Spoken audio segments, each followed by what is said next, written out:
조선일보가 또 아파트 공급 부족으로 2, 3년 뒤에 부동산이 폭등한다라고 바람을 잡고 있습니다. 자, 이 신문사 건설 투기 세력과 굉장히 밀접한 것 같아요. 그래 놓고는 나중에 또 비판을 모면하려고 무슨 수를 쓰더라도 미친 집값 되풀이만은 막아야 이렇게 또 이야기를 하고 있어요. 그래서 조선일보의 논리의 본질이 뭔가 하면 서울의 아파트 인허가 수가 17년 만에 최저, 분양 착공이 최저라는 거예요. 지금 아파트를 지어봤자 안 팔리니까 안 짓죠. 그 원인이 공사비가 치솟고 고금리가 겹치고 규제 완화도 제대로 되지 않아서 건설사들이 집을 짓지 않는다. 그래서 이렇게 되면 이제 집이 부족해서 1, 2년 뒤에 미친 아파트 값이 재현될 거다. 아파트 공급이 꽉 막혀서 문재인 때 집값이 급등한 것처럼 1, 2년 후에 급등할 수 있다. 올해 1, 2월 종공주택 착공 물량이 과거 8년치 평균보다 86%가 줄고 아파트 재건축 공사 곳곳에서 스톱했다. 안전진단 완화 등 공급 대책도 야당 협조가 필요해 불확실성이 크다. 아니 곳곳에서 순살자이 아파트, 중국 유리, 짱깨 유리 아파트 등이 생기고 있는데 안전진단을 완화해요? 웃기고 자빠졌어요. 그래서 최근 집값은 불황을 반영하는데 경기는 회복되는 거 아니냐. 경기 회복에 대비해서 공급을 적극적으로 늘려야 된다. 수도권 착공 물량이 반토막이 났고 분양도 12만 가구에서 17만 가구다. 그러면서 또 한 구석에는 서울 아파트 수요 회복세, 아파트 가격 5주간 상승세, 거래도 늘어 지난달에 월 4천 건이 거래됐다. 그러면서 이제 아파트 또 투기 세력 바람을 잡고 있어요. 그러면서 경기 침체로 위축됐던 아파트가 지금 되살아나고 있고 아파트 매매가가 서울에서 5주 연속 상승세다. 집을 빨리 살려는 가수요까지 붙게 되면 미친 집값이 재현될 거다. 이렇게 보도를 했어요. 그래서 조선일보는 아파트 공급이 필요하다라는 규제 완화가 필요하다라는 취지로 이 보도를 한 것 같아요. 이것은 제가 봤을 때 대기업 건설사와 굉장히 유착 구조 속에서 기사를 쓴 것으로 추정이 됩니다. 시장에 맡긴다라는 것이 윤석열 정권과 조선일보의 대체적인 경제 기조잖아요.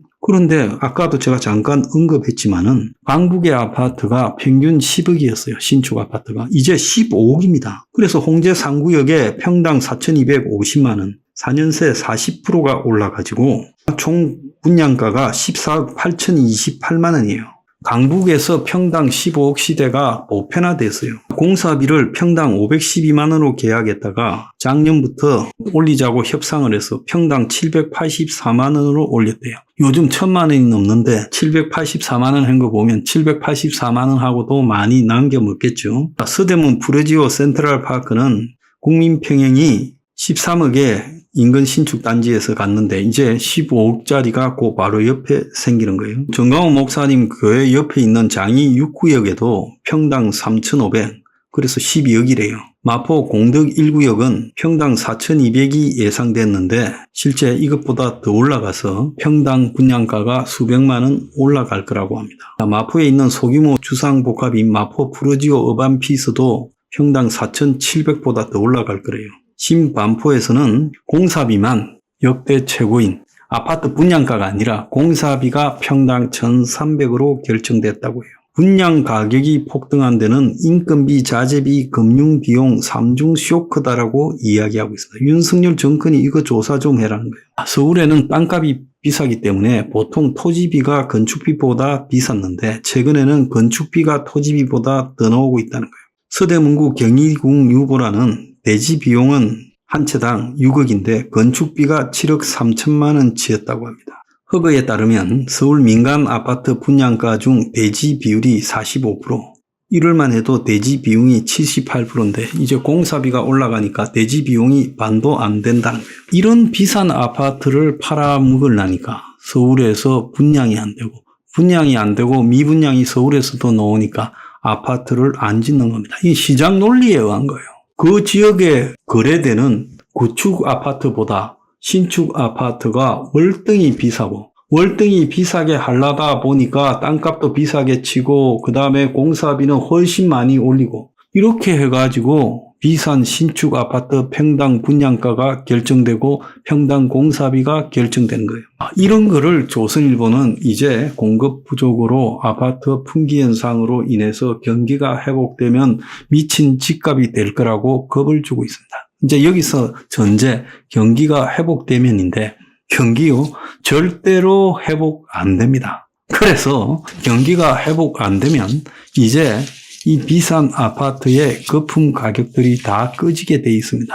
여러분 IMF 기억하시죠? IMF 때요 크게 비싸지도 않았던 아파트들이 IMF 터지고 나니까 한동안 가격이 낮았어요. 그러다가 노무현 정권 때 또 2번 끌어올렸지만은 박근혜 정권 때까지 계속 내려오기 시작하지 않았습니까? 이명박 박근혜 정권 거쳤어요. 10년 동안 내려왔죠. 그런데 그때는 한국 경제라도 좋았습니다. 이제 한국 경제가요, 박근혜 이명박 정권에 비교할 수 없을 만큼 총체적 위기에 들었었고, 부동산 자체가 한국 경제 붕괴를 가져올 부동산 PF 대출 비리, 주담대 대출 부실 등을 낳고 있는 원인이에요. 한국 경제가 무너지면 1차기 부동산에서 시작될 거예요. 그러면 아파트 가격이라는 게 어떻게 되겠습니까? 2, 3년 뒤에 한국 경제가 회복될 거라고 봅니까? 한국 경제가 바닥으로 추락할 거라고 봅니다. 저는 바닥으로 추락을 해서 현재 부동산 가격은 꿈만 같은 가격이 될 거다 보고 있습니다. 그래서 언론이요 이런 식으로 미친 집값을 운운하면서 이 보도의 근본 취지는 뭐겠습니까? 집 사라 라고 바람 잡는 거죠. 한국 최고의 언론이라면서 집 사라고 바람 잡았어야 되겠어요? 아파트 공급 부족요? 지금도 투기 세력 빼고 나면 아파트 남아 돌아요. 최근에 전세 사기 파동으로 빌라나 다세대 살던 사람들이 아파트로 집중되니까 그런 말들이 나올지 모르겠지만 궁극적으로 이제 이 빌라나 다세대로 돌아갈 사람들은 돌아가야 돼요. 빌라나 다세대에 사는 것도 벅찬 사람들이 아파트를 사면 되겠습니까? 그건 어떻게 되겠어요? 나중에 폭망하는 사태가 벌어지겠죠.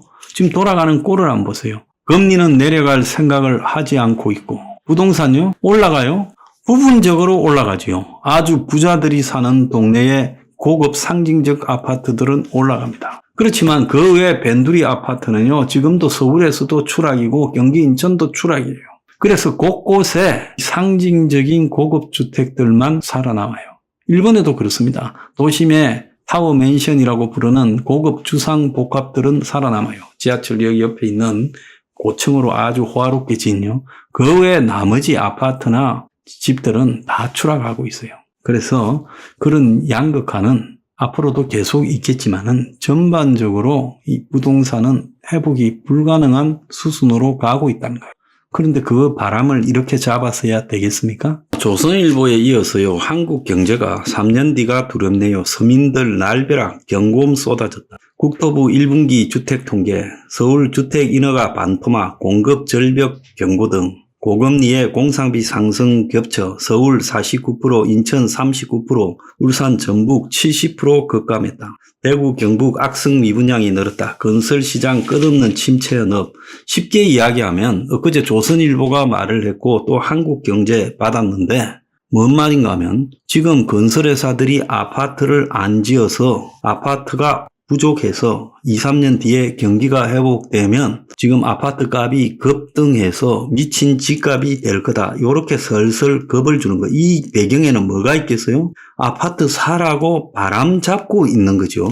그런데 오늘 보면 많은 신문들, 동아일보는 인터넷판에 메인으로 올리는데 19만 채의 주택을 빼먹고 엉터리 통계로 작년에 공급 대책, 집이 모자란다고 공급 대책을 2차례나 발표한 국토부를 비판하는 기사예요. 이거 오늘 대부분의 언론에 났는데 아파트가 공급이 모자라서 미친 집값이 되어서 집값 올라가니까 지금 아파트 사야 된다. 이런 기사는 대문짝만하게 이야기하고 오늘 조선일보 보면 작년 주택 공급 통계 19만 호 빼먹었다. 국토부 데이터베이스 누락 오류 뒤늦게 정정. 요거는요 아주 그냥 손바닥만한 걸로 보도를 했어요. 그래서 작년에 부동산 경기 전망 및 정부 정책 수립의 기초가 되는 주택 공급 실적이 지난해 실제보다 19만 2천 채를 적게 집계를 내고 이런 오류가 난 통계를 바탕으로 9.16 부동산 공급 대책, 올해 1월 10일 부동산 대책을 수립해서 발표했어요. 그래서 정부가 기본적으로 통계를 갖다가 한두 채도 아니고 19만 2천 채의 오류를 바로잡지 않고 부동산 공급 대책을 발표했다면 그 공급 대책도 틀린 거 아니에요? 어제 국토교통부에 따르면 지난해 7월부터 12월 시스템 오류로 재개발 재건축 300채 이상의 주상복합이 주택 공급 실적 통계에서 빠졌어요. 지난해 9월에 사업자 정보가 변경된 주택이 준공 통계에서 또 빠지는 오류까지 겹쳤어요. 그래서 올해 1월 말에 이를 인지해서 3개월 동안 전수조사를 해서 오류 정정 작업을 했는데 그러다 보니 지난해 주택 준공 물량이 기존 발표 31만 6,415채보다 11만 9,640채가 늘어난 43만 6,055채고 특히 도시 정비 사업이 집중돼 있는 서울은 실제 준공 물량이 4만 1,218채로 오류를 정정하기 전 2만 7,277채보다 51.1%가 많았고 서울 강동구 올림픽파크 포레온 12,032채가 이 큰 단지가 통째로 빠졌다는 거예요. 그것만 빠진 게 아니라 인허가도 38만 8천 채를 했는데 42만 9천 채, 착공 물량도 20만 9,351채를 했는데 24만 2,188채, 각각 10.2%, 15.7% 증가했어요. 그래서 총 누락 물량이 19만 2,330채로 분당 신도시 9만 6천 채와 일산 신도시 6만 9천 채를 16만 6,600채보다 더 많다는 거예요. 그러니까 분당 일상에 있는 이 아파트들 다 합친 것보다 큰 숫자를 빼먹었다는 거예요. 이게 그냥 오류였을까요? 아니, 밥만 먹으면 이런 일을 하는 국토부가 어떻게 20만 채에 가까운 아파트를 빼먹을 수 있어요? 그래서 잘못된 통계를 근거로 삼아서 그렇다 그러고 작년 준공 실적을 오류를 정정하니까 감소가 아닌 증가로 180도 바뀌었다는 거예요. 단순한 데이터 누락을 20만 채 가까이를 할 수 있는 거예요. 그래서 작년에 준공이 늘었는데 작년에 실제 발표는 오류의 바탕을 두고 작년에 아파트 준공이 줄었다고 발표를 했어요. 결국 이렇게 발표하는 것은 누구를 좋아라고 하는 겁니까? 부동산 건설업체들, 시행업자들, 그리고 부동산 투기 언론들, 상류 기득권층이 좋아라고 이렇게 발표한 거 아니에요? 그래서 작년에 준공이 마이너스 23.5가 줄었는데 실제로는 5.4고 인허가는 마이너스 25.5였는데 실제로는 마이너스 17.8이고 착공은 마이너스 46.1에서 마이너스 37.6이 됐다는 거예요. 그래서 이렇게 된 원인이 주택공급 데이터베이스 체계를 개편하는 과정에서 기존 주택공급 통계 정보 시스템 HIS와 건축행정정보 시스템을 직접 연계해서 통계를 생산했는데 지난 7월부터 이걸 연계하지 않고 데이터 시스템을 바꾸는 과정에서 재개발 재건축 물량과 300채 이상의 주상복합이 빠졌다는 거예요. 거기에다가 시스템을 고치는 과정에서 버그로 또 빠진 주택까지 많았다는 거예요. 국토부 관계자가 올해 1월 공급 실적이 과거에 비해 너무 큰 폭으로 줄어서 지자체와 협의 과정에서 숫자가 다르다는 걸 알고 전수조사를 해보니까 작년 준공이 31만 6,415채로 나왔는데 마이너스 23.5가 감소했는데 실제 오류를 잡고 나니까 43만 6,055채로 오히려 5.4%가 늘어났다는 거예요.